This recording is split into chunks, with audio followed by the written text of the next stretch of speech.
Vamos a continuar con la serie Seguros en Cristo. ¿Cómo se llama la serie? Seguros en Cristo. Ya vamos en la 13ª enseñanza. El título del tema de hoy es Ocupaos en vuestra salvación. Y hemos estado estudiando acerca de la seguridad de la salvación, de la doctrina de la gracia. Y estamos viendo algunos versículos que cuando nosotros los leemos, sacados del contexto, así nada más directamente, sin estudiar lo que viene en su contexto, y parece como que sugieren que la salvación se pierde. Entonces yo quiero que vayamos a uno de estos textos y vamos a aprender cosas muy interesantes. Filipenses capítulo 2. Filipenses 2, versículo número 12. Filipenses 2, 12. Cuando lo tengan, digan ya lo tengo. Ok. Dice así: por tanto, amados míos, le decía Pablo a los filipenses, como siempre habéis obedecido. O sea que los filipenses se distinguían porque eran obedientes. Ok. No como en mi presencia solamente, sino mucho más ahora en mi ausencia. Ocupaos en vuestra salvación con temor y temblor. Este texto lo leemos así, sobre todo la última frase, ocupaos en vuestra salvación, y decimos, bueno, tenemos que ocuparnos para cuidarla porque la podemos perder. Así es como suponen algunos cuando lo leen superficialmente. Pero la palabra ocupaos viene del griego katerchazomai, que significa trabajar. Significa llevar a cabo algo. Significa, en este caso, llevar a cabo el trabajo. Pero habla de un trabajar continuo, persistente, perseverante, día con día. Y este trabajar para llevar a cabo, esta ocupación para llevar a cabo el trabajo significa la formación de Cristo en nosotros los que creemos, los creyentes. Eso significa ocupaos en vuestra salvación. La palabra salvación se entiende bajo los principios que nosotros vimos la semana pasada, que lo que indica el conjunto de la frase. Entonces, aquí yo les voy a hacer una pregunta. Dice aquí ocupaos, trabajar significa llevar a cabo el trabajo. Y les pregunto, entonces, esto significa que debemos trabajar continuamente para que por las buenas obras nosotros podamos preservar la salvación que nos dio el Señor por gracia por medio de la fe, porque corremos el peligro de perderla. ¿Eso significa? No, un rotundo no, es obvio. ¿Sí? Otra pregunta, entonces, ¿a qué se refiere Filipenses 2:12? Vamos a aplicar otra vez el principio del contexto. Vamos al capítulo 1. Capítulo 1. Vamos al versículo 3. ¿Ya lo encontró? Dice Pablo: doy gracias a mi Dios siempre que me acuerdo de vosotros. Siempre en todas mis oraciones, rogando con gozo por todos vosotros. ¿Rogando qué? Fíjense, ¿qué pedía Pablo? Por vuestra comunión en el Evangelio. Significa vuestro trabajar en lo que dice el Evangelio, ya como creyentes, creyendo, poniendo en práctica la palabra de Dios, desde el primer día hasta ahora. Se refiere desde el día que ellos creyeron hasta ese tiempo. Versículo 3. Estando persuadido de esto, dice Pablo, que el que comenzó en vosotros la buena obra. ¿Qué significa empezó en vosotros la buena obra? Significa la formación de Cristo en nosotros. No significa la obra de la salvación, porque la salvación esa la obtenemos por gracia, por medio de la fe, y eso es en un instante. ¿Sí? Entonces, porque el que empezó la obra, el que comenzó en vosotros la obra, la perfeccionará. O sea, en el momento en que tú recibiste a Cristo, ahí empezó una obra de Dios dentro de nosotros. ¿Cuál obra? Formar a Cristo en nosotros, formar el carácter de Cristo en nosotros. Y esa obra que Él empezó la perfeccionará, es decir, la irá puliendo cada día, cada día.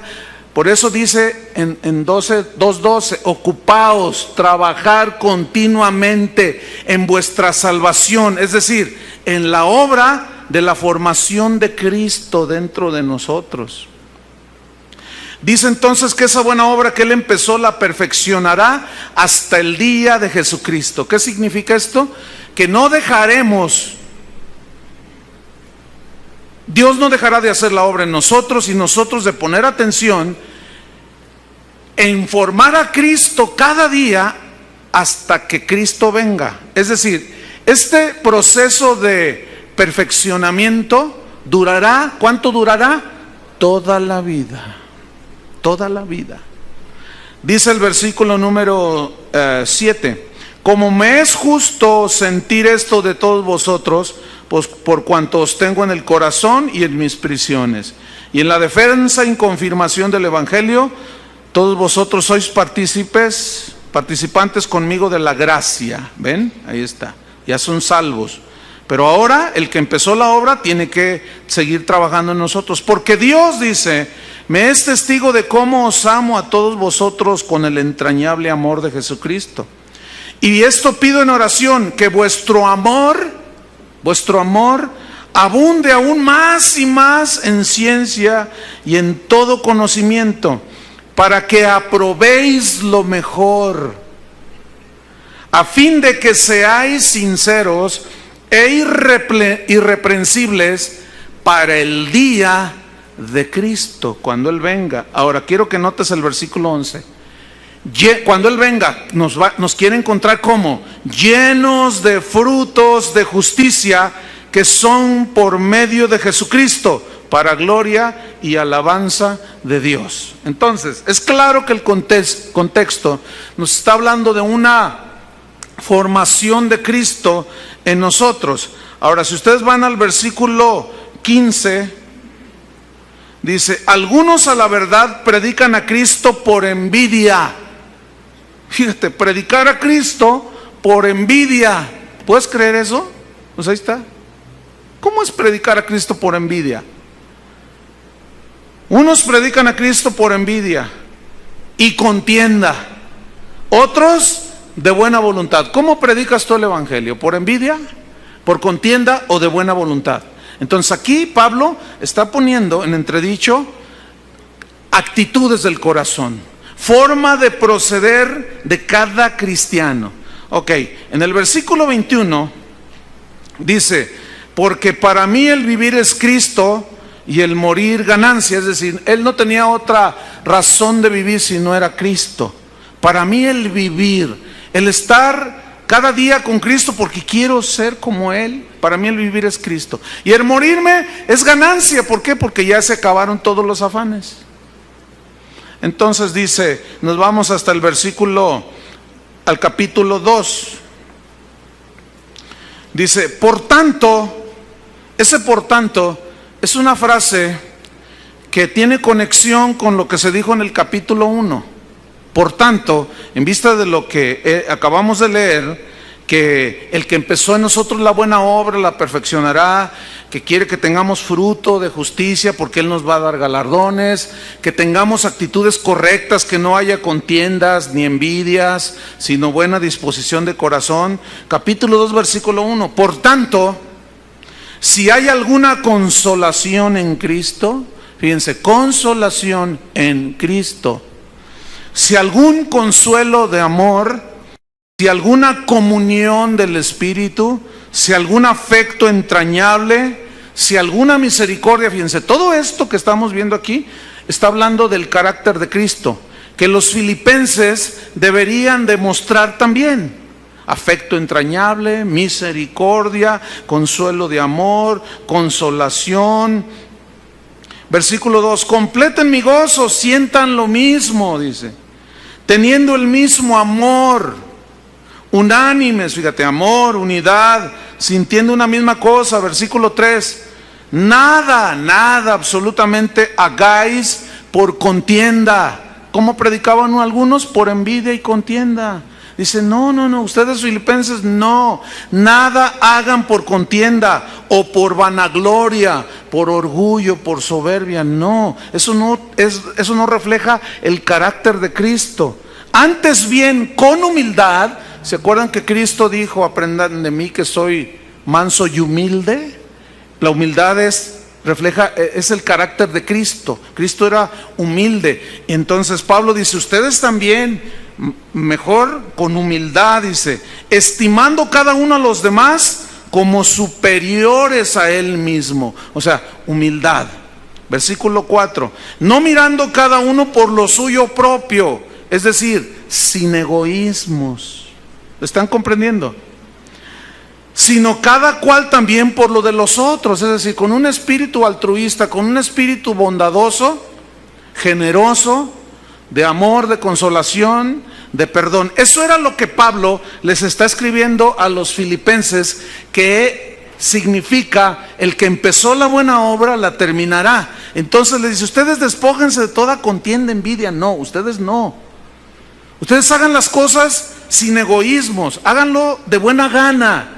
Porque Dios, cuando venga Jesús, quiere encontrarlos con mucho fruto de justicia que abunde en vuestra cuenta, para que reciban galardón completo. Entonces, fíjense, entramos al versículo 5. Haya pues en vosotros este sentir que hubo también en Cristo Jesús. ¿Cuál sentir? De humildad. Fíjense, este sentir se refiere a la actitud. El sentir se refiere a la disposición de obediencia a Dios, para que entonces se pueda formar Cristo en nosotros. Fíjense en el versículo 6. Primero en el 5 dice, haya en vosotros este sentir que hubo también en Cristo Jesús. La pregunta es, ¿qué significa haya en vosotros este sentir que hubo en Cristo? Seguimos leyendo. El cual, o sea, Cristo, siendo en forma de Dios, no estimó el ser igual a Dios como cosa a que aferrarse. Como diciendo, bueno, yo soy Dios, ¿por qué tengo que hacer lo que morir por ellos en la cruz? No, él no se aferró, dice, sino que se despojó a sí mismo, tomando forma de siervo, hecho semejante a los hombres, y estando en la condición de hombre, se humilló a sí mismo. ¿Se acuerdan que dice en el versículo 3, con toda humildad? Y luego dice acá que se humilló. Haya pues ese sentir que hubo en Cristo, haya en vosotros ese sentir que hubo en Cristo, se refiere a eso, querer ser como Él. ¿Cuántos quieren ser como Él? Ok, sigo leyendo. Versículo 8, y estando en la condición de hombre se humilló a sí mismo, haciéndose obediente, digan todos obediente. Es decir, voluntariamente se hizo Él obediente. ¿Qué les dijo en el versículo 12? Por tanto, amados míos, como siempre habéis obedecido. Es decir, los filipenses estaban muy bien entendidos de que Cristo quería formarse en ellos, que la voluntad de Dios era que ellos reflejaran a Cristo, y es lo mismo para nosotros hoy. Entonces, retomo el versículo 8, diciendo que se hizo obediente, pero esa obediencia lo llevó ¿hasta dónde? Hasta la muerte, y muerte de cruz. Versículo 9, por lo cual, por tal razón, Dios también le exaltó hasta lo sumo y le dio un nombre que es sobre todo nombre, que en el nombre de Jesús se doble toda rodilla de los que están en los cielos y en la tierra y debajo de la tierra, y toda lengua confiese que Jesucristo, ¿qué? Es el Señor, para gloria de Dios Padre. Y es continuo el versículo 12. Por tanto, ¿qué significa ese por tanto? Es una conexión que hay con lo dicho en el capítulo 1 y en el capítulo 2. Repito, ¿qué les dijo en el capítulo 1 y en el capítulo 2? Que sean como Cristo. ¿Estamos o no? Humildes, sin envidia, sin contienda, sin celos, sin egoísmos. Por tanto, dice, en vista de esto, amados míos, dice, como siempre habéis obedecido, no como en mi presencia solamente, como para querer quedar bien con Pablo, sino mucho más ahora en mi ausencia. Ocupaos en vuestra salvación con temor y temblor. ¿Qué significa ocupaos? Trabajar continuamente, ¿en qué? En que Cristo sea formado en vosotros. Entonces, ese ocupaos no se está refiriendo a cuidar la salvación, porque ahí salvación no significa condenación del infierno, sino salvación ¿de qué? De las contiendas, de las envidias, de los celos, del egoísmo, y mostrar un espíritu humilde y, como hijos de Dios, obedientes. ¿Qué es entonces el que comenzó la buena obra? El que comenzó a formar a Cristo en vosotros, no va a dejar de trabajar en vosotros hasta que Cristo venga por cada uno de ellos. ¿Entendieron, hermanos? Ok. Vamos al versículo 13, perdón.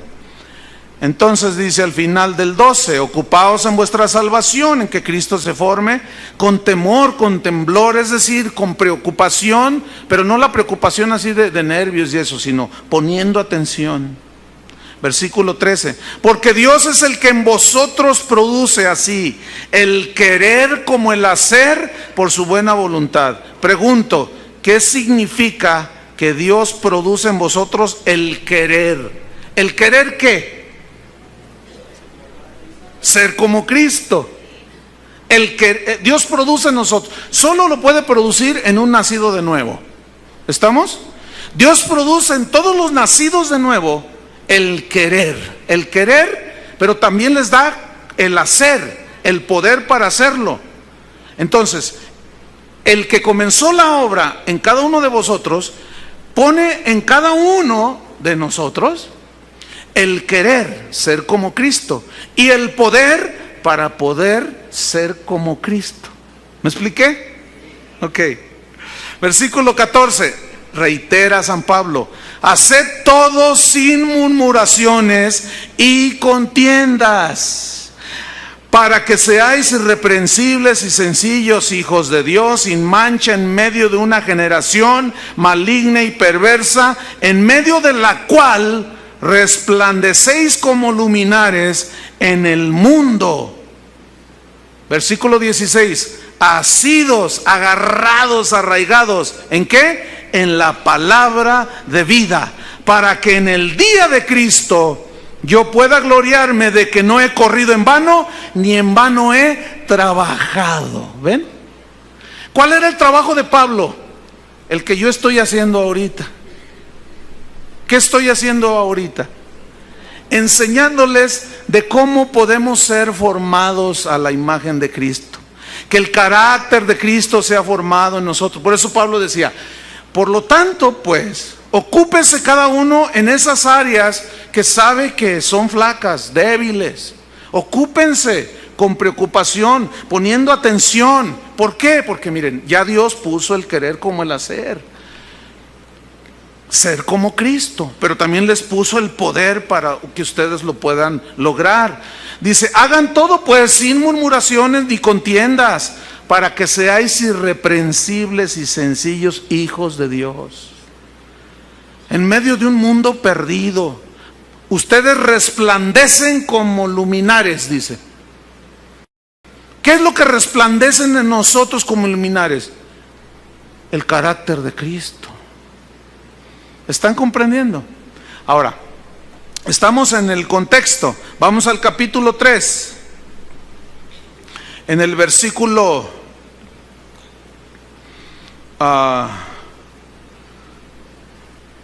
vamos al 7. Pero un poquito más arriba para tomarle más sentido. El 4, 3:4. Aunque yo tengo también de qué confiar en la carne. Aquí carne significa en los logros de la naturaleza carnal caída. Si alguno piensa que tiene de qué confiar en la carne, yo más, decía Pablo. ¿Por qué? Miren, yo fui circuncidado al 8º día. Cumplieron mis padres con la ley. Y yo desde chiquito, fíjense, Bien. Del linaje de Israel. Wow. De la tribu de Benjamín. Hebreo de hebreos. En cuanto a la ley, fariseo. Es decir, estricto observador de los ritos de la ley. Eso es un fariseo. Versículo 6. En cuanto a celo, nadie me puede decir nada. Perseguidor de la iglesia. En cuanto a la justicia que es en la ley, irreprensible. O sea, Pablo era un hombre realmente notable en cuanto a la observancia de la ley. Pero recuerden que a él mismo le fue revelado que por las obras de la ley ninguno será justificado. Por eso dice en el versículo 7, pero cuantas cosas eran para mí ganancia. ¿Cuál ganancia? Lo de arriba que acabamos de leer. Dice, las he estimado como pérdida por amor de Cristo. Y ciertamente aún estimo todas las cosas como pérdida. Todas las cosas. ¿Cuáles cosas? Todos los logros de la carne. ¿Estamos? Las estimo como pérdida por la excelencia del conocimiento de Cristo Jesús. Es decir, ya no me importa todo aquello. Ahora lo que me importa es conocer a Cristo más. Ya lo conocí cuando nací de nuevo, pero ahora Él quiere perfeccionarse en mí. Empezó una buena obra y tiene que trabajar con mi carácter, con mi forma de ser, con mi forma de pensar. Cuando me vengo a dormir a la iglesia, todo eso tiene que trabajar el Señor. ¿Verdad que sí? ¿Qué más dice? Por la excelencia del conocimiento de Cristo Jesús mi Señor, por amor del cual lo he perdido todo, dice. Ese perdido todo se refiere a los logros de la ley, los logros de la carne. Y lo tengo por basura para ganar a Cristo. ¿Qué significa tengo por basura? La palabra griega que se usó para traducir basura es una palabra griega que significa estiércol, significa excremento, así significa, es fuerte. La traducción aquí, lo tengo por basura, bueno, le pusieron basura para que no se escuchara tan fuerte. Pero ¿alguno trae una Biblia donde dice estiércol? Mire, ahí está uno. ¿Alguien más trae? Allá está otro, allá está otro. Entonces me están dando la razón, ¿verdad? Es que el estiércol huele mal. Escuchen bien, ¿qué tenía por estiércol, por excremento maloliente Pablo? ¿Todo qué? Todos los logros de la carne. Todos los logros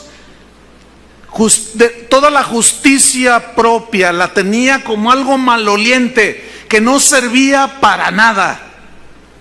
Dice, con tal de ganar a Cristo. Este ganar a Cristo se refiere al conocimiento ahora, porque él le había sido revelada que la salvación era por fe, por gracia, por medio de la fe. Y ahora, acuérdense que él oraba en el versículo del 1 al 11 que leímos del capítulo 1, para que estén llenos del conocimiento, para que conozcan cada vez más, que tengan comunión con el Evangelio, que conozcan más a Cristo, porque conociendo más a Cristo nos damos cuenta cómo es Él.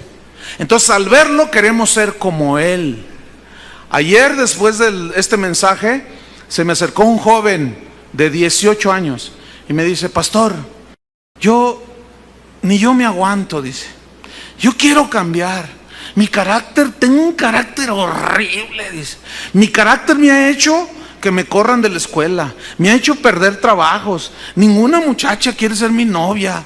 En mi casa tengo una de problemas por mi carácter. Ya, pastor, ayúdeme. Y entonces, estuve casi una hora con él enseñándole. Mira, ¿cuáles son tus áreas débiles? No, pues esta. Bueno, ahí tienes que ocuparte.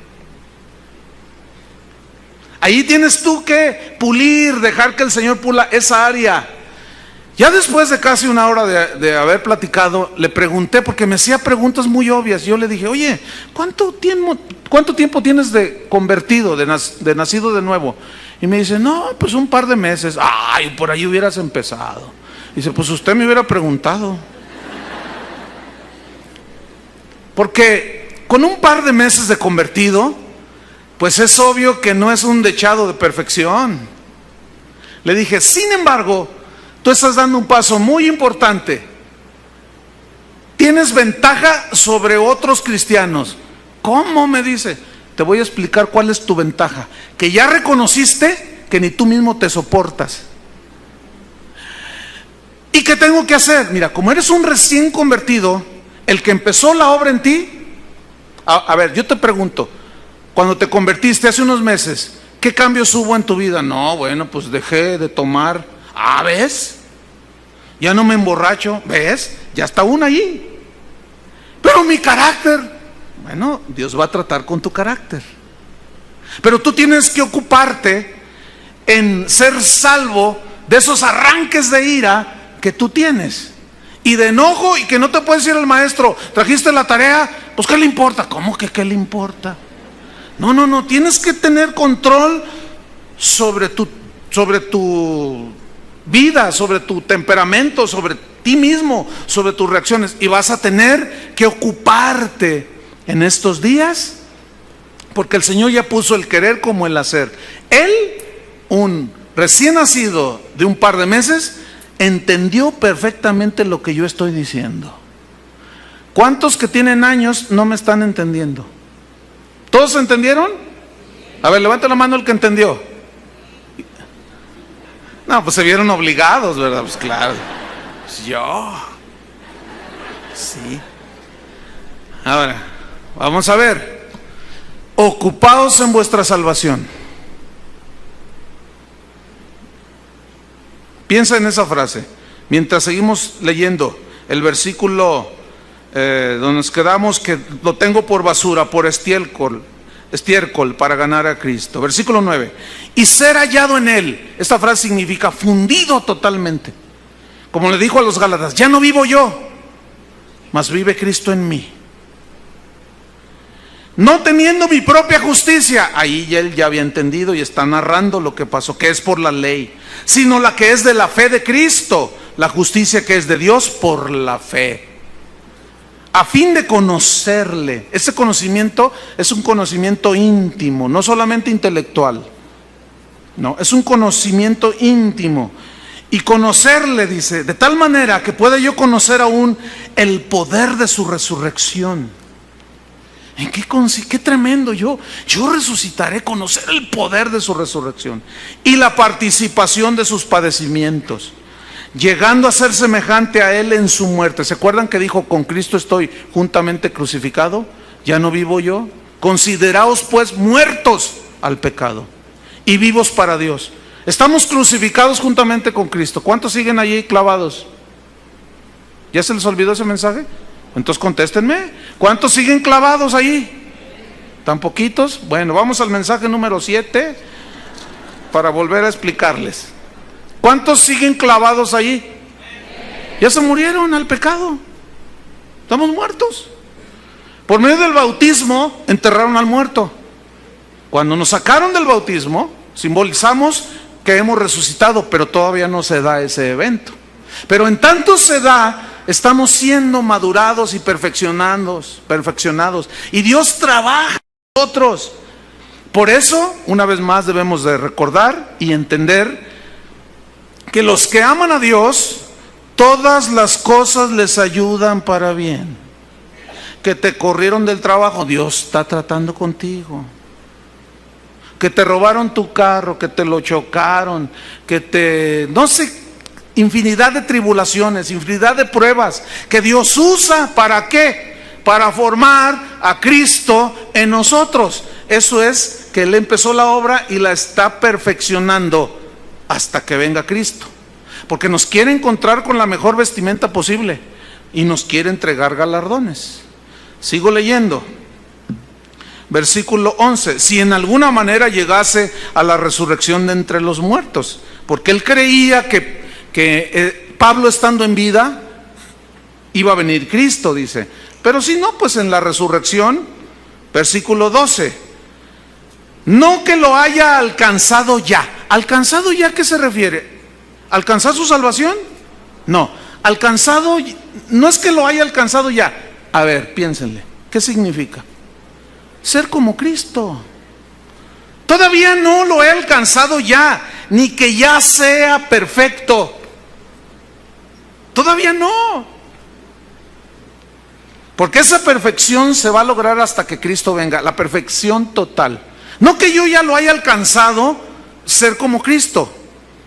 No soy perfecto todavía. Él reconocía que el que había empezado la buena obra lo seguía perfeccionando, aún a él mismo. Dice, sino que prosigo, camino hacia adelante, por ver si logro hacer aquello para lo cual fui también nacido por Cristo Jesús. Escuchen bien, ¿qué significa por ver si logro hacer aquello por lo cual también fui nacido por Cristo? Fíjense, alcanzar aquello para lo cual que se logre en mí. Cuando Cristo me alcanzó a mí, ¿para qué me alcanzó? ¿Para qué me asió? ¿Para qué me tomó? ¿Para qué me llamó? ¿Para qué me hizo hijo suyo? ¿Para qué? Para hacerme como Él. Romanos 8:29. Y a los que llamó, esos también predestinó para que fuesen hechos conformes a la imagen de su Hijo Jesucristo. Eso significa asirme de Él, así como Él me asió, y yo quiero que se logre en mí, yo quiero poner lo mío. Eso significa ocuparse en la salvación, no en cuidarla porque se me pierde. Versículo 13. Fíjate lo que dice. Hermanos, yo mismo no pretendo haberlo ya alcanzado, lo aclara. No, todavía me falta mucho, yo mismo estoy siendo perfeccionado. Pero una cosa hago, olvidando ciertamente lo que queda atrás y extendiéndome a lo que está delante. 14. Prosigo a la meta. ¿Cuál es la meta? Aquí. ¿Alguien me puede decir? Llegar a ser como Cristo. Muy bien. Esa es la meta. Prosigo a la meta, porque la meta no es la salvación, porque la salvación esa ya la tenía Pablo. Cuando él dice, dejo todo atrás, prosigo a la meta. ¿Qué es la meta? Llegar a ser como Cristo. ¿Cuántos reconocen que no lo hemos alcanzado ya, esa meta todavía? ¿Sí la reconocen? Algunos deberían de hacerle hasta con los dos pies así. Porque el Señor, tiene mucho que trabajar, más que con algunos otros. Bueno, prosigo a la meta. Y aquí te lo aclara, al premio.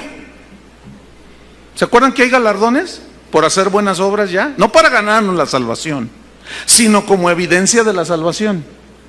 Y una de ellas es que Cristo sea formado. Y una de las metas de Dios para que sea formado es que seamos obedientes. Haya pues en vosotros este mismo sentir que hubo en Cristo Jesús, que se hizo obediente hasta la muerte y muerte de cruz.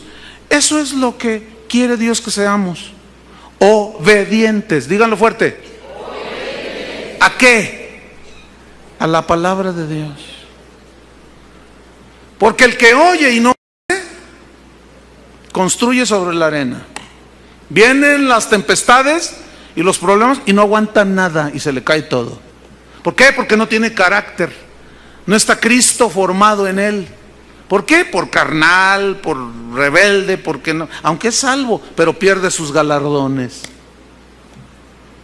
¿Qué más? Prosigo a la meta, al premio. ¿Qué te va a dar ese premio? Dice, al premio.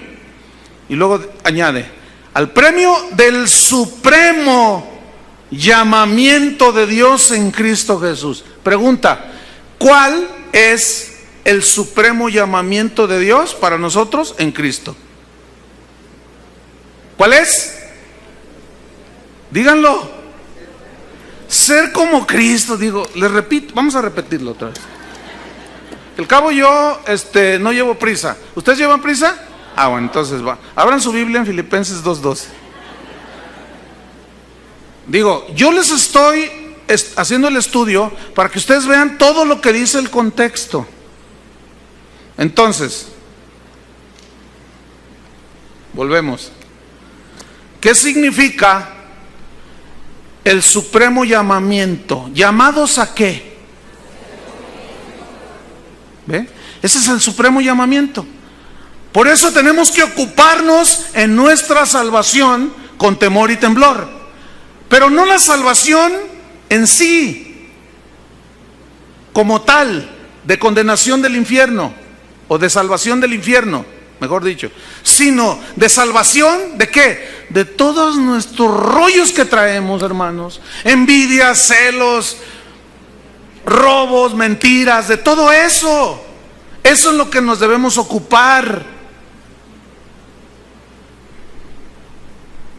Por ejemplo, ¿cuántos esposos hay aquí? A ver.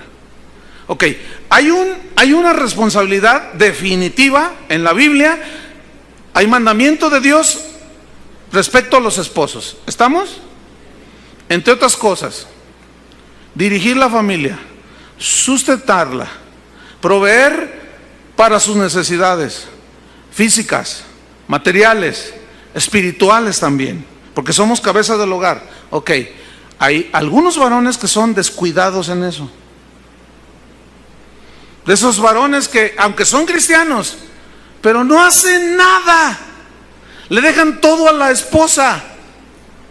Y sabes una cosa, necesitas ocuparte en ese rasgo de debilidad de tu carácter. Y las señoras que no se someten muy bien, que digamos, a sus maridos, así como al Señor debemos estar sujetos, tienen que poner atención en ese rasgo. ¿Me estoy explicando? Tenemos que ocuparnos en esas cosas para que cuando Él venga nos encuentre como luminares, como alguien que brilla el carácter de Cristo. ¿Se acuerdan que dijo Él? Ustedes son la luz del mundo. Y el mundo va a ver vuestras buenas obras y glorificarán al Padre. ¿Pero qué es ver las buenas obras? Ahí no se refiere a dar limosna, porque eso también lo puede hacer un ateo. ¿A qué se refiere? A ser como Cristo, a reflejar el carácter de Cristo. ¿Estamos? Entonces, ¿qué es el llamamiento qué es el supremo llamamiento de Dios en Cristo Jesús? Ser como Cristo. Tenemos que trabajar, hermanos. ¿Cuáles son tus puntos débiles? A ver, piensa así rápido. ¿Cuáles son? ¿Eres envidioso? ¿Eres celoso? O como me dijo un varón ayer también, me dijo: ay, pastor, yo todavía digo unas palabrotas. ¿Cuánto tienes de cristiano? No, pues como 10 años. No. Eres un descuidado. A ese punto ya deberías tú tener control sobre lo que hablas. ¿No es cierto? Ok, ¿qué debo hacer? Bueno, pon atención a esa área. Es que se me salen. Oye, pastor, ¿que Dios no va a juzgar por la intención? Yo lo digo así nomás. La Biblia es clara: ninguna palabra corrompida salga de vuestra boca. No maldigáis. Ese es un ejemplo. A ver, piensen, ¿qué es unas debilidades tuyas? Yo sé cuáles son las mías. Y yo me ocupo en ellas. Me tengo que ocupar en ellas. Por ejemplo, si eres flojo para levantarte en la mañana que tienes que ir a trabajar y... lo siento, mijo. Dice el Señor, tienes que levantarte a trabajar. Dale permiso a tu esposa que te levante con un cacerolazo en la cabeza. Mi amor, es que pongo el despertador y en cuanto suena, y otra vez. Y luego ya te levantaste tarde y de mal humor y maldiciendo a todo mundo y sales a la carrera. Se te atraviesa el perro y lo maldices, y hasta el dueño también. ¿Qué tienes que hacer? Ocuparte en eso. ¿Me estoy explicando? Tienes que decir: bueno, me voy a dormir 1 hora más temprano. Ya no voy a ver tanto los protagonistas del mundial. Y me voy a descansar 1 hora más para levantarme bien. Tienes que poner cartas en el asunto. Porque Él empezó la buena obra, pero necesita tu obediencia. ¿A poco crees que Dios va a llegar y te va a manipular y ya te cambió? No, no es así. Tienes que disponerte, es obediencia, y en la obediencia está implicada la voluntad. Quiero, obedezco; quiero, desobedezco. Entonces, ¿qué quiere Dios de ti? Obediencia para tu formación de Cristo en ti. ¿Cuántos dicen así es? Ay, espero les haya explicado con claridad. Que no significa que ocupados de vuestra salvación es porque la vas a perder. No está hablando nada. En ningún momento es un mensaje evangelístico aquí, en Filipenses, y mucho menos de que la salvación se les pierde. Pero que sí nos preocupemos de que Cristo sea formado en nosotros. Ok, vamos a Hebreos 10. Hebreos 10. Mire, vamos a estudiar una de las cartas más difíciles que hay. Por una sencilla razón, de que es una de las epístolas más profundas que hay en la Biblia, y junto con la de Romanos. No solo son las más difíciles de entender y de estudiar, sino aún de explicar, porque requiere un conocimiento previo del Antiguo Testamento. Y yo entiendo que muchos de ustedes son nuevos, que no tienen un conocimiento previo del Antiguo Testamento. Entonces van a tener que ser pacientes con esto, y la paciencia es un fruto. Es que Dios los va a probar si son pacientes o no, porque como es difícil esta carta, parece como que al estarla enseñando se va a tornar un poco aburrido, pero no está aburrido. Lo que pasa es que muchos, al no entender, al no sentirse emocionados, quieren ser ricos, sí, y como nos vamos a meter a las profundidades de la palabra de Dios, pues a muchos les va a ser así como que y se van a echar un sueñito. Pero yo quiero animarlos a que no permitan, tengan control sobre ustedes mismos y no se duerman, porque esto que vamos a estudiar a continuación es un bistec de este tamaño, así gordote, bien cocidito. ¿Para qué? Para que crezcan bien, fuertes. ¿Cuántos quieren estar fuertes? Entonces no se duerma, porque nadie puede comer dormido. Ok, Hebreos 10, 26. Porque si pecaremos voluntariamente, después de haber recibido el conocimiento de la verdad, ya no queda más sacrificio por los pecados. ¿Ya ve, pastor? Si pecamos voluntariamente después de haber recibido el conocimiento de la verdad, ya no queda más sacrificios por los pecados. Y volvemos al mismo punto. Leemos, porque si pecaremos voluntariamente, ¿a qué se refiere? Cuando nosotros leemos así nada más, pecar voluntariamente, decimos, bueno, ofender a mi mamá, robarme lo que no es mío, pecar voluntariamente. Está allí el billete de 500 pesos no es tuyo y dices, yo sé que robar es malo, pero, y está ahí la tentación y dices, pero yo los necesito. Entonces tú ya lo tomas y te lo llevas y dices, pues pequé voluntariamente. Porque si lo leemos así nada más, pues eso dice, ¿cierto? Pero ¿qué les parece si estudiamos el aburrido contexto? ¿Quieren estudiar el aburrido contexto? Sí, ¿ya ven? Pues sí, ok, vamos para allá. Vamos a estudiar el aburridísimo contexto. ¿Qué significa pecar voluntariamente? Escuchen bien. Se refiere a los judíos. ¿A quién fue escrita la carta a los hebreos? A los judíos. ¿Qué creían los judíos? Que la salvación venía por hacer las obras de la ley, ¿cierto? Entonces la discusión de todo el libro de Hebreos es de que no es cierto que la ley justifica, sino la fe en el sacrificio y el derramamiento de Cristo, de su sangre en la cruz del Calvario. De eso trata, lo van a ver. Entonces, ¿qué se refiere a pecar voluntariamente? Se refiere a los judíos que deliberadamente y hasta con soberbia rechazaban el único sacrificio que era capaz de borrar sus pecados, el sacrificio de Cristo.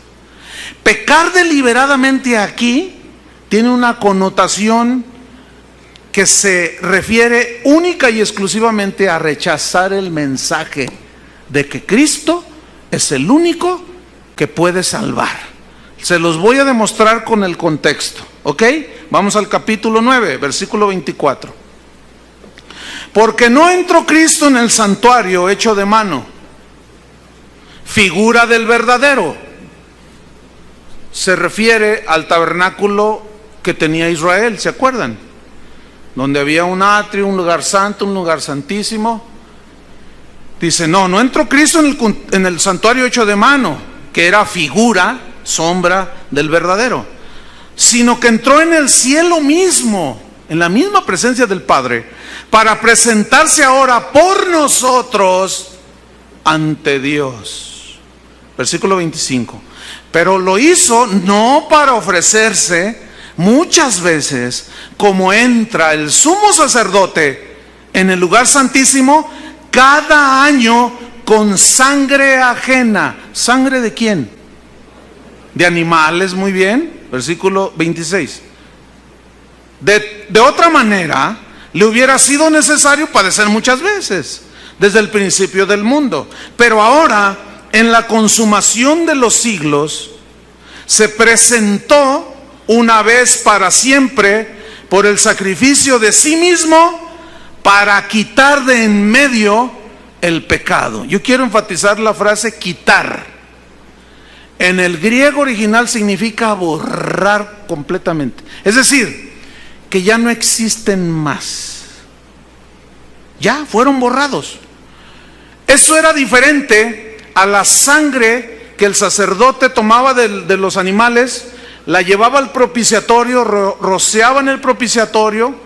¿Se acuerdan que estaba el arca y el propiciatorio?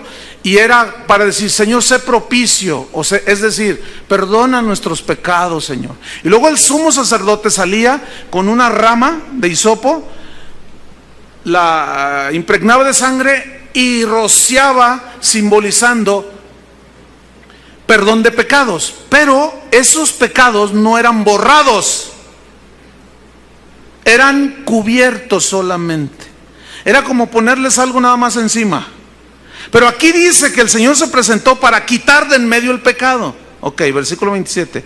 Y de la manera que está establecido para los hombres que mueran una sola vez, y después de esto el juicio.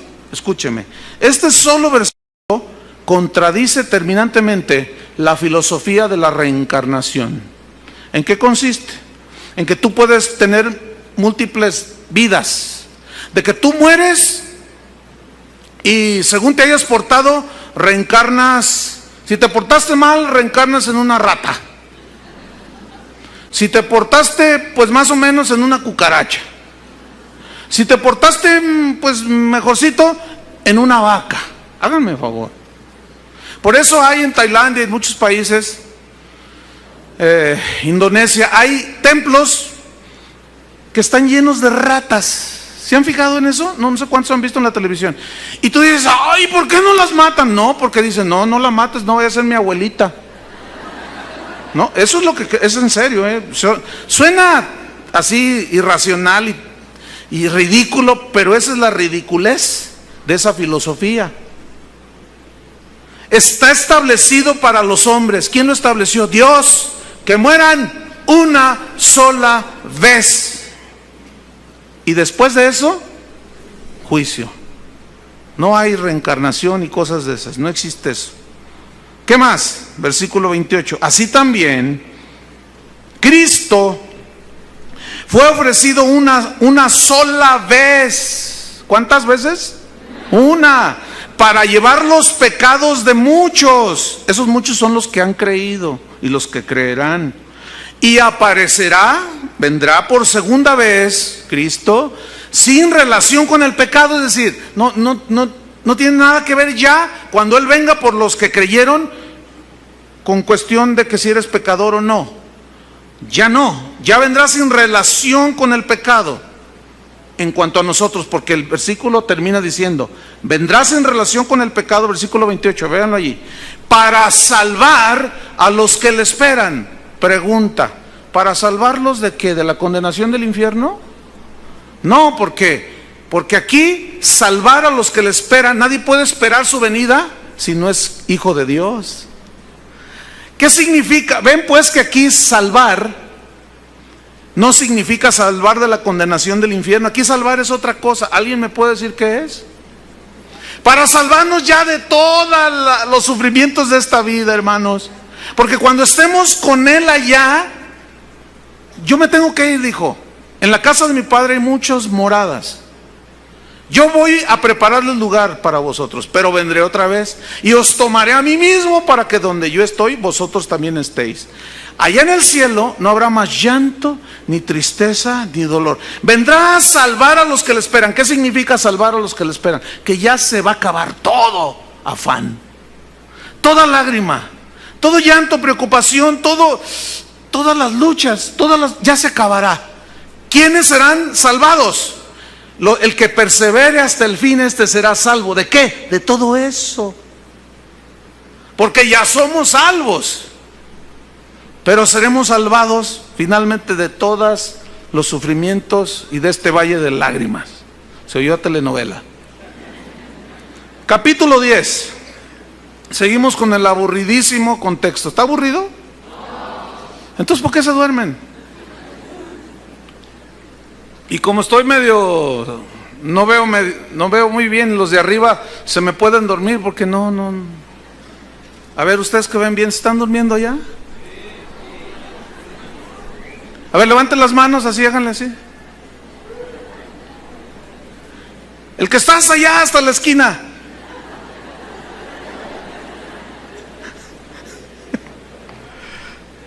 Ve, el que está hasta arriba en la esquina, ve arriba en tu techo, ¿ves el hoyo que está ahí? Por ahí entra un rayo.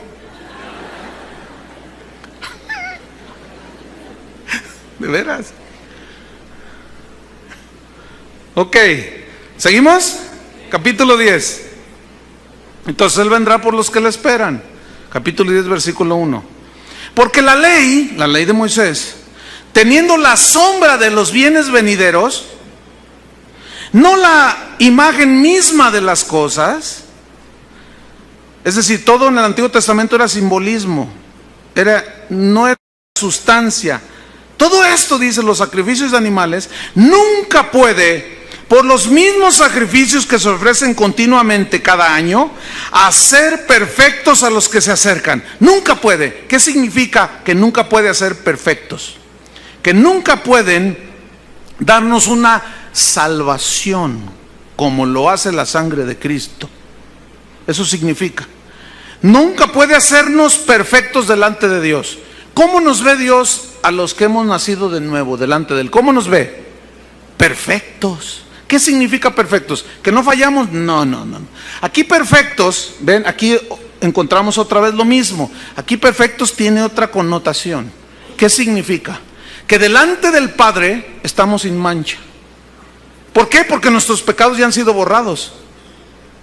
Eso significa, Él ya nos ve como perfectos. Ninguna condenación hay para los que están en Cristo Jesús. Ninguna. ¿Cuántos están en Cristo? Ninguna condenación hay. Ninguna. Pero ¿y el pecado que hice ayer? Confiésalo a Dios y Él es fiel y justo y te perdonará y te limpiará de maldad. Pero ninguna condenación hay. Entonces, todos esos rituales, pencas de nopales en la espalda, corretizas de rodillas hasta San Juan de los Lagos, todo eso, escúchenme bien, no tiene poder alguno, es incapaz, es imposible de hacer justo a alguien delante de Dios. Porque si así fuera, entonces ¿para qué vino Cristo a morir? Cada quien arrégleselas. Y ya me imagino a Chuy colgado de arriba para agradar a Dios, de cabeza, ¿verdad? Versículo número 3. No, en el 2. De otra manera, dice, cesarían de ofrecerse los sacrificios estos, porque ya hicieron perfecta a la gente. Pues los que los tributan este culto limpios una vez, no tendrían ya más conciencia de pecado. Pero en estos sacrificios cada año se hace memoria de los pecados, ¿ven? O sea que tú llegabas y decías, ay Señor, me perdonaste el pecado, pero hace 15 años yo era un hombre de lo peor. Hace 15 años yo le pegué a mi esposa. Hace 20 años ella me dio un cacerolazo. Y siempre era ir a recordar los pecados. ¿Por qué? Porque no podían borrarlos la sangre de los animales. Versículo 4. Porque la sangre de los toros y de los machos cabríos no puede quitar los pecados. ¿Ven? No puede. Por lo cual, estando en el mundo, dice, y Cristo habla aquí proféticamente tomando escrituras del Antiguo Testamento, por lo cual entrando en el mundo dice, sacrificio y ofrenda no quisiste, mas me preparaste cuerpo. Encarnación de Cristo, ¿sí? Encarnación de Cristo, me preparaste cuerpo. Holocaustos y expiaciones por el pecado no te agradaron, Padre. Entonces dije, o sea, Cristo, he aquí vengo, oh Dios, para hacer tu voluntad. Como en el libro, en el rollo del libro está escrito de mí, diciendo primero, sacrificio y ofrenda y holocausto y expiaciones por el pecado no quisiste, ni te agradaron, las cuales cosas se ofrecen según la ley. Y diciendo luego, he aquí vengo, oh Dios, para hacer tu voluntad, quita lo primero para establecer lo último. ¿Qué es lo primero que lo quitó? El sacrificio de animales. Y establece lo último, el sacrificio de Jesucristo. Versículo 10. En esa voluntad somos santificados. ¿Qué significa eso? En esa voluntad del sacrificio que Jesús tuvo para morir por nosotros. En esa voluntad que Él tuvo para morir por nosotros, somos santificados. ¿Qué significa esto? Perfecta salvación. Eso significa. Mediante la ofrenda del cuerpo de Cristo, hecho, ¿cuántas veces? Una vez para siempre. Versículo 11. Y ciertamente todo sacerdote está día tras día ministrando. Pero estos sacerdotes no son sacerdotes católicos, son del Antiguo Testamento, del linaje de Leví. Ciertamente, aunque, déjeme decirle algo, la misa, ¿quién sabe lo que es la misa? Es una repetición del sacrificio de Cristo, lo cual está en contra de lo que estamos leyendo. Porque ¿cuántas veces fue sacrificado Cristo? Una sola vez. ¿Ven? Ok, sigo leyendo. Ciertamente todo sacerdote está día tras día ministrando y ofreciendo muchas veces los mismos sacrificios que nunca pueden quitar los pecados. Nunca, ¿se imaginan? Wow. Versículo 12, pero Cristo, habiendo ofrecido una vez para siempre, ya no hay más, una sola vez, un solo sacrificio por los pecados, se ha sentado a la diestra de Dios. De ahí en adelante esperando hasta que sus enemigos, ¿quiénes son sus enemigos? Los que rechazan su sacrificio, los que rechazan su sangre. En este caso, los hebreos que rechazaban la sangre de Cristo y preferían la sangre de los animales. De ahí en adelante esperando hasta que sus enemigos sean puestos por estrados de sus pies, porque con una sola ofrenda hizo perfectos para siempre a los santificados. ¿Qué es perfectos? Salvación eterna, intocable, inmanchable, inmarcesible, incorruptible. ¿Qué hizo el Señor con una sola ofrenda? Nos hizo ¿qué? Perfectos. ¿Qué es perfectos? Ya no se nos imputa pecado, porque hemos creído y han sido borrados nuestros pecados. Versículo 15. Y nos atestigua lo mismo el Espíritu Santo. ¿Qué es lo mismo? De que la sangre de Cristo, el sacrificio de Cristo es suficiente. Nos atestigua lo mismo el Espíritu Santo. Porque después de haber dicho, este es el pacto que haré con ellos. Después de aquellos días, dice el Señor, Pondré mis leyes en sus corazones y en sus mentes las escribiré. Añade, escuchen esto. Está permitido que se desmayen, que griten, que aplaudan, que no sé, lo que quiera hacer, quedarse así maravillado, pasmado. Yo no sé cuál quiera ser su reacción, pero escucha este versículo y añade: y nunca más me acordaré de sus pecados y transgresiones. Nunca más.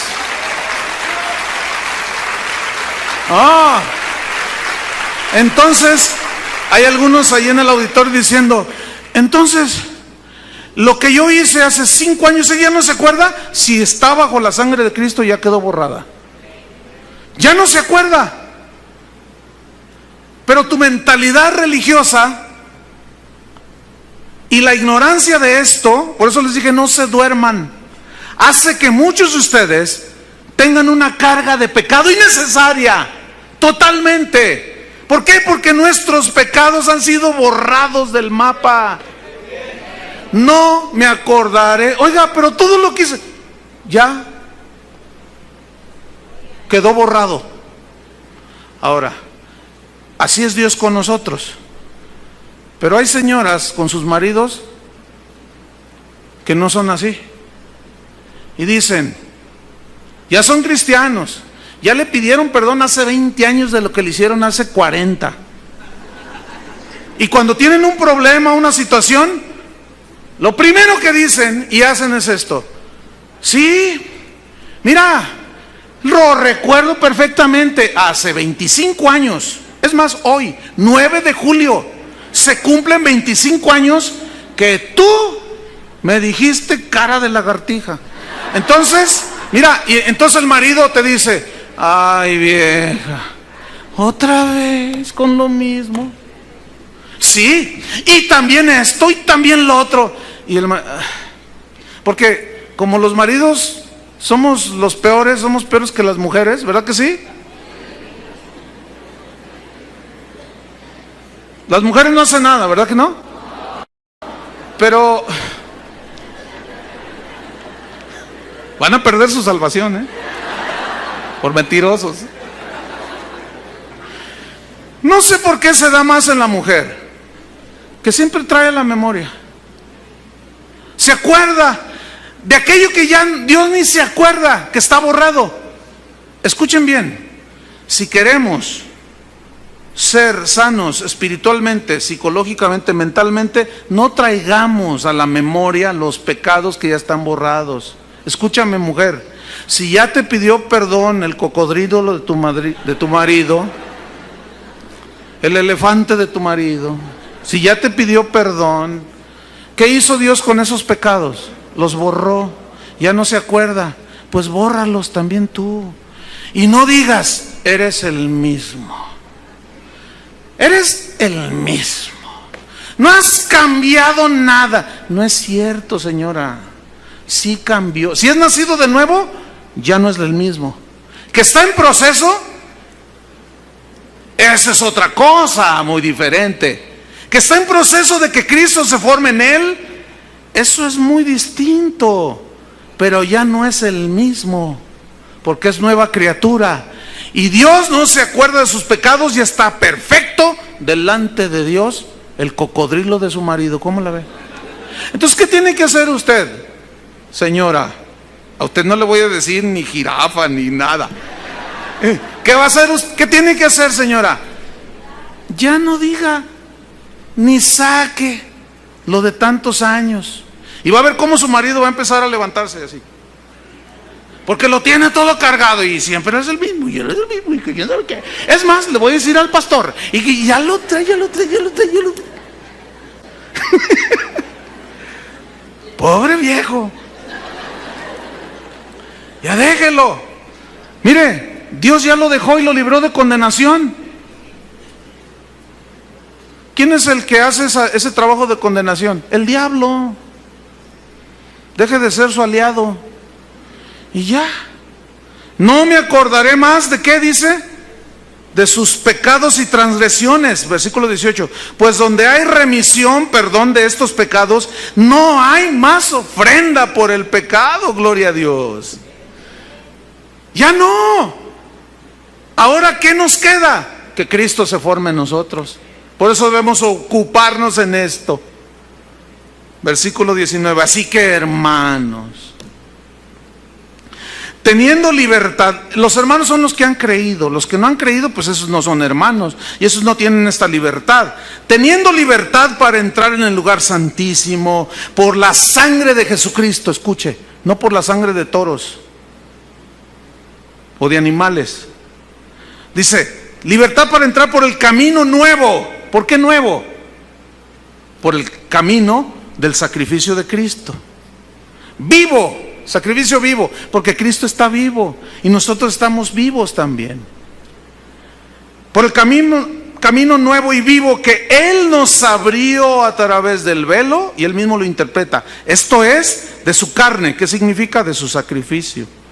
21. Y teniendo un gran sacerdote sobre la casa de Dios. Dice, ¿dónde aparece aquí Juan Diego? Como intercesor, como alguien que aboga a favor nuestro, dígame. San Gasparín dije el otro día, ¿verdad? ¿Dónde está? Aquí dice que teniendo nosotros, ¿qué? Un gran sacerdote. ¿Cuál era el trabajo de un sacerdote? Interceder delante de Dios a favor del pueblo, ¿no es cierto? ¿Quién intercede por nosotros allá en el cielo? ¿Necesitamos otro? Ese nos basta y nos sobra.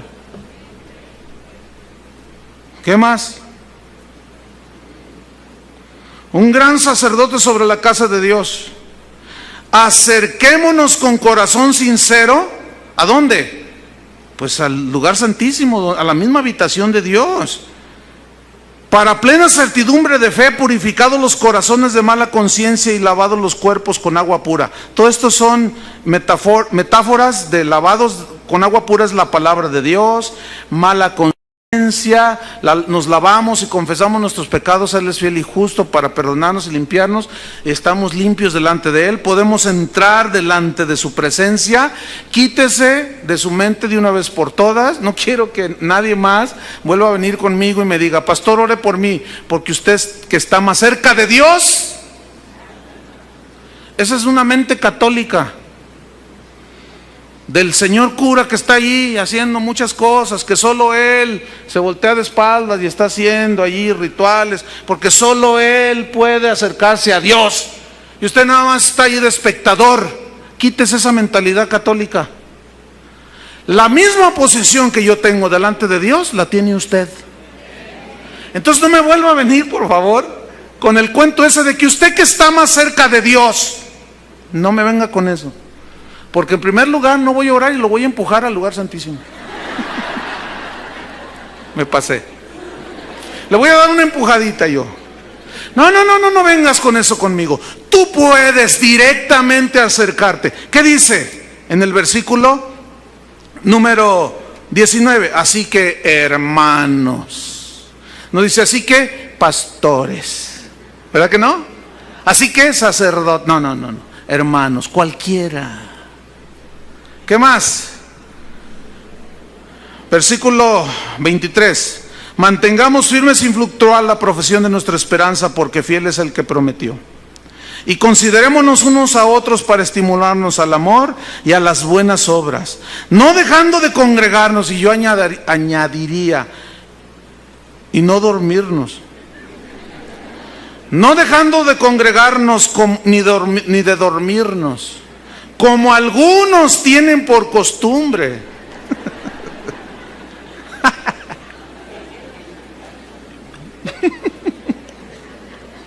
Si yo hubiera escrito, lo hubiera puesto allí.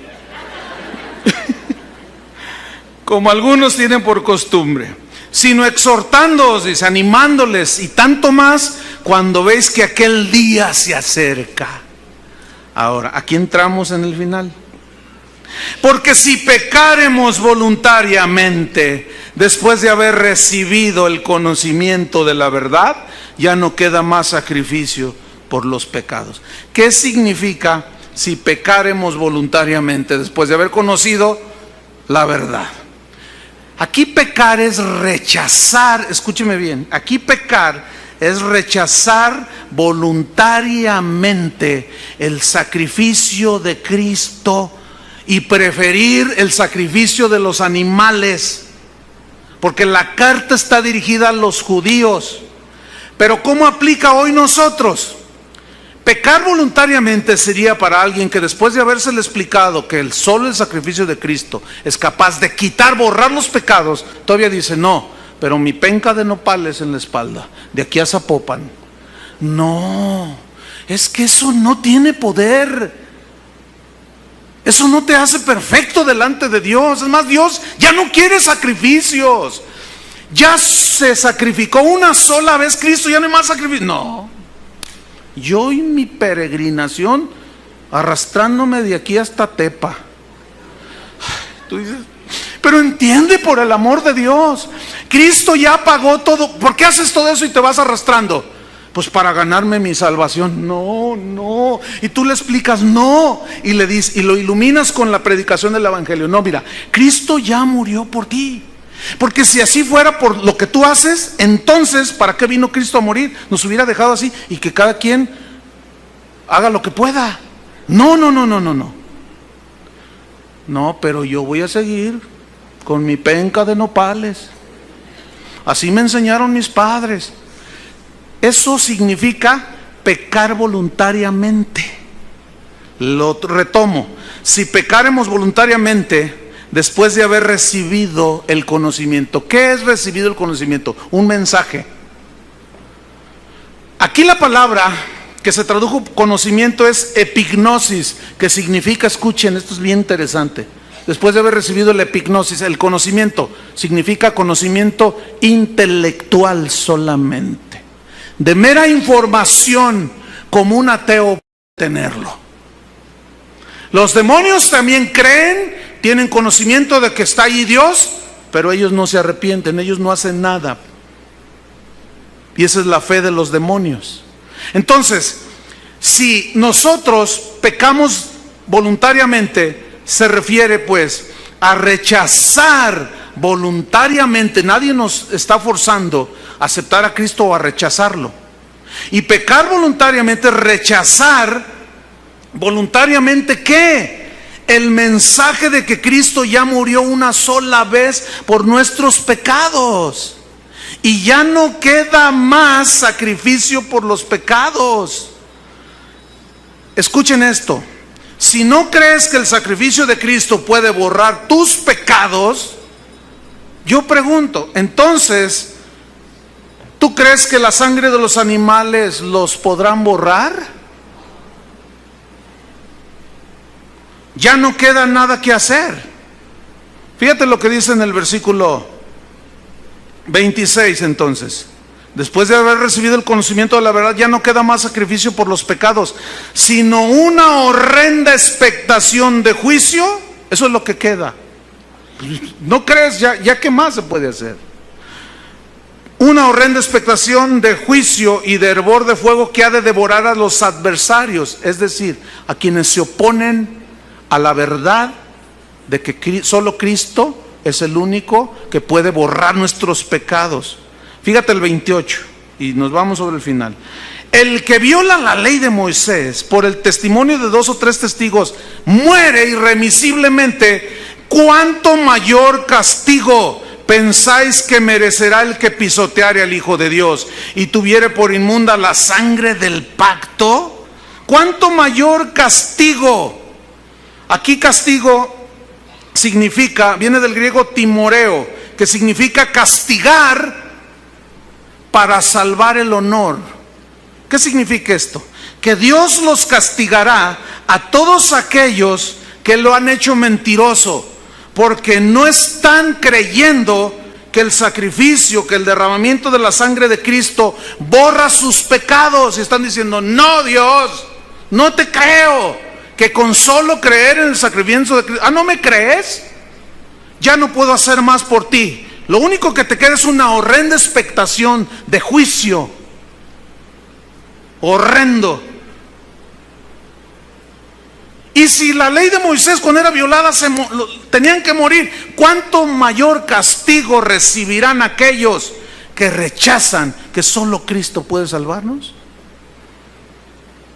Dios tendrá que salvar su honor, proteger su honor, por eso tiene que castigar, porque la gente que lo rechaza de esa manera, voluntariamente están diciendo: Dios, eres mentiroso, porque fíjate que mi penca de nopales es más eficaz.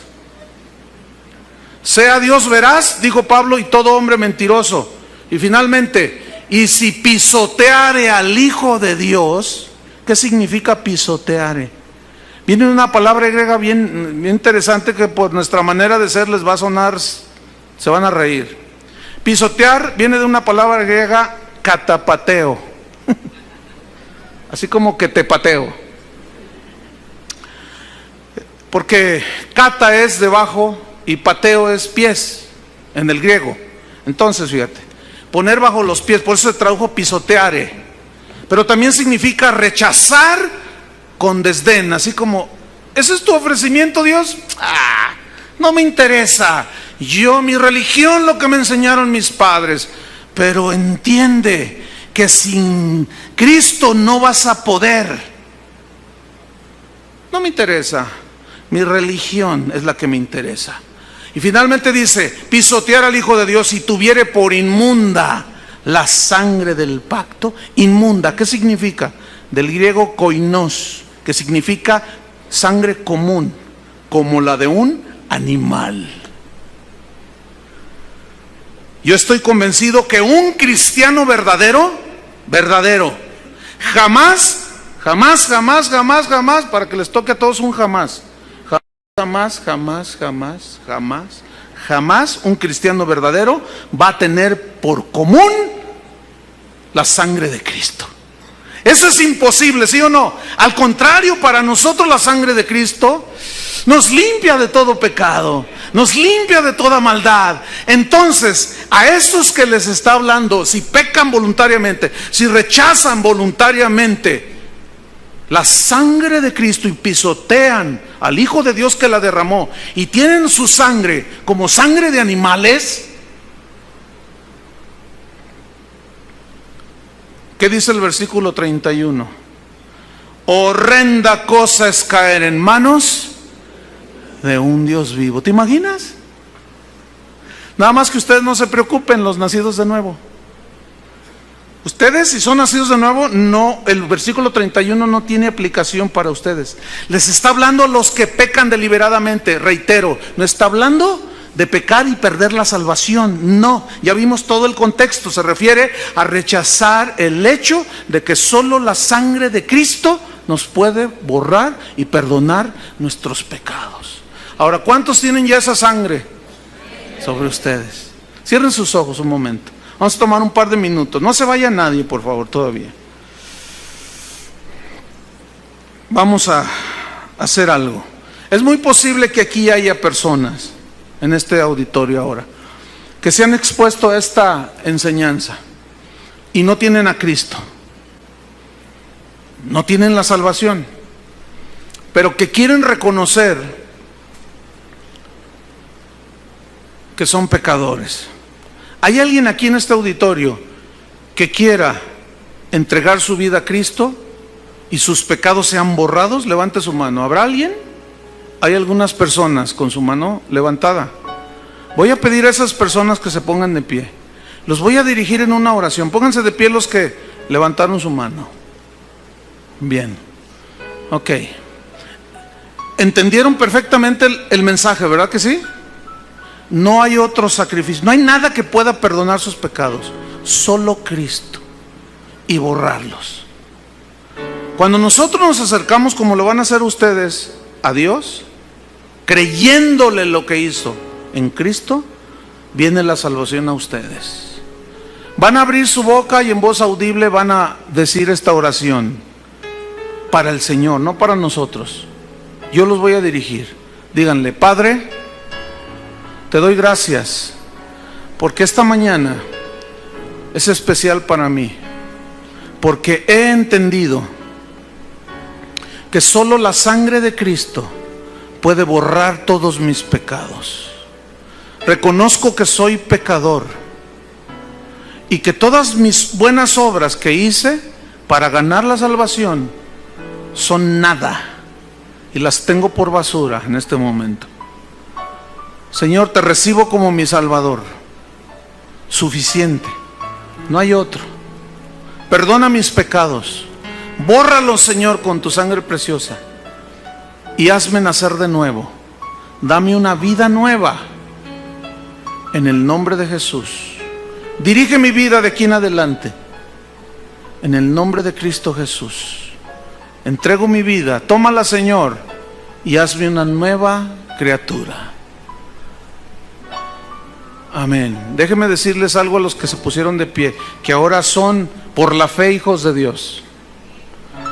Hoy acaba de empezar una buena obra en ustedes. ¿Qué? Cristo formándose en cada uno de ustedes. Trabajen en eso cada día. Ahora quiero hacer otro llamamiento a todos aquellos que reconocen que les hace falta ser más a la imagen de Jesús. ¿Cuántos reconocen? Aquí deberíamos de ponernos de pie todos. ¿Sí? Ok. Vamos a hacer algo rápido. A estas alturas tú ya debes de reconocer cuáles son tus puntos débiles, con los que estás batallando, vamos. Puede ser mentiras, maledicencia, robo, qué sé yo, tantas cosas. Cierra tus ojos.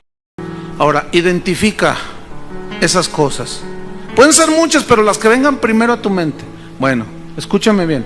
En esas cosas vas a ocuparte. En esas cosas vas a poner atención. En esas cosas el Señor ha producido en ti el querer y te está dando el poder, te ha dado el poder para hacerlas. Entonces tú vas a poder controlar ese carácter horrible, vas a poder controlar tu boca que maldice. Seguramente no será dentro de 10 minutos o una hora o mañana, pero es un proceso, ¿entienden? Ocupaos, sean obedientes, por lo tanto, ocúpense en su salvación con temor y temblor. Ocúpense en despojarse, sean salvos de los egoísmos, de las envidias, de los celos, de las griterías.